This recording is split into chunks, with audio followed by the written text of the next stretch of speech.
Welcome to BaseballGuys.com, your host on Around the Horn, Ray Flowers. Happy Friday. You've almost made it, folks. The weekend is just about upon us. Enjoy yourself today. Enjoy yourself tonight. Go out and have a good time. I think I need a vodka and Red Bull. I might eat 5 or 6 tonight. We'll see what happens. But before we get to that, I want to tell you about an opportunity you can have with FanDuel.com. What can you do with FanDuel.com?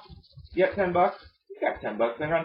Why not, instead of having 5 or 6 vodka Red Bulls, have 4 or 5 tonight. Take that 10 extra bucks. Join a contest at FanDuel.com. Not only can you have a chance to win today for a $24,000 prize package, you can make a good chunk of change today that you can go out and buy a whole round for the bar if you want.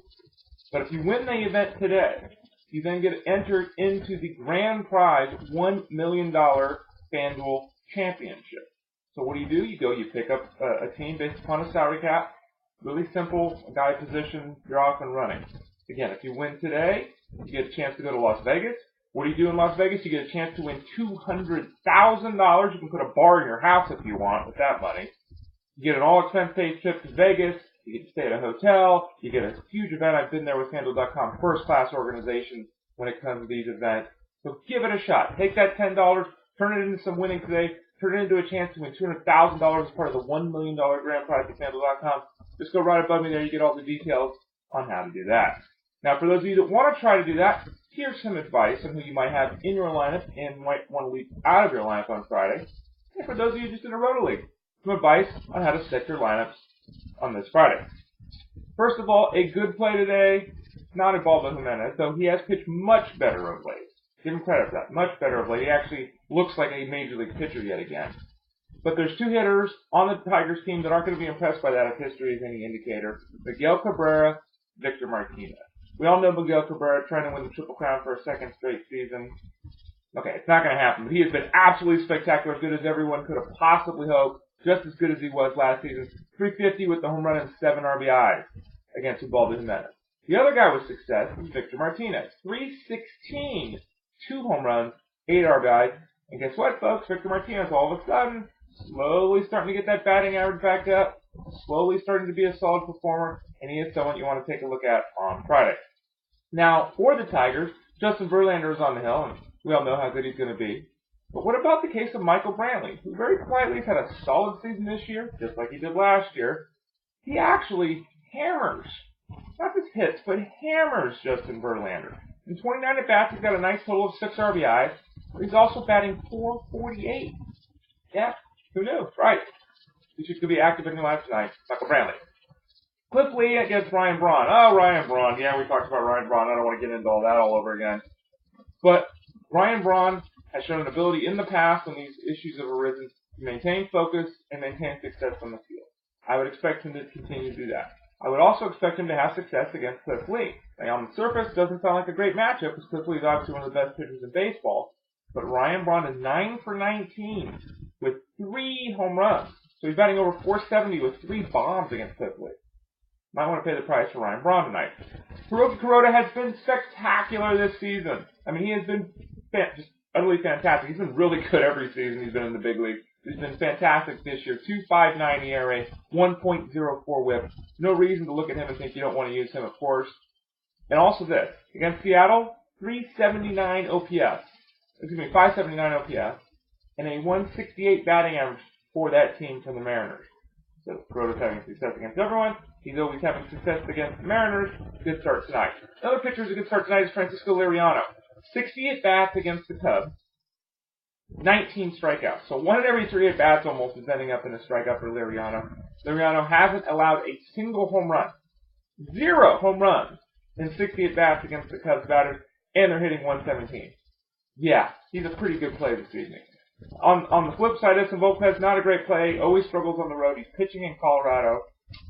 Another guy who struggles against Volquez, and this is a very small sample size, but 1 for 6 with 2 strikeouts for Tulowitzki. I know he's been white hot all season. He's been great of late. And I consider in the daily game not going with him, though. He has not a lot of success. Again, 1 for 6 with a couple of Ks. The 2 Rockies that have had success, William Rosario, who had a home run last night. He's hitting .417 with 2 home runs in just 12 at-bats against Edson Volquez. And then, hey, Carlos Gonzalez, who's been pretty good this season, too. Yeah.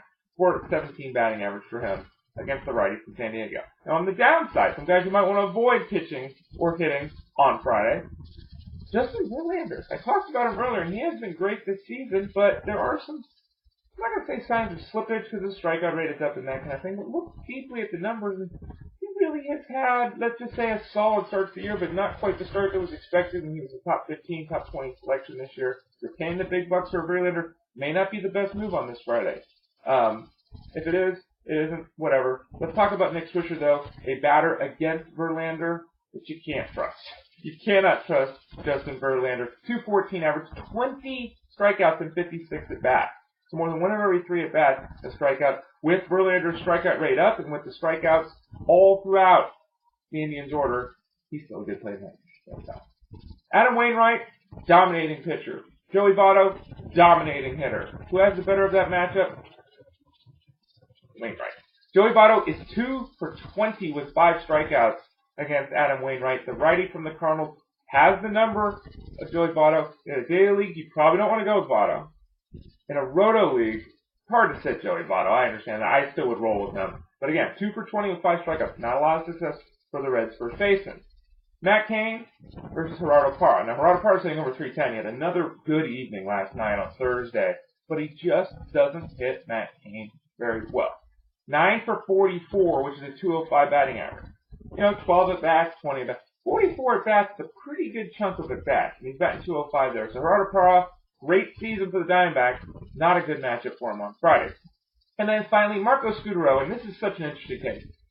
Scudaro's hitting 330 on the road, and he's batting 323 overall. He has been it's been a mirror image of what he did last year when he came to the Giants, and it's just amazing. I don't know how, as a 37-year-old, he's doing this. He's doing things he's never done before, and he's consistently doing it at the dish.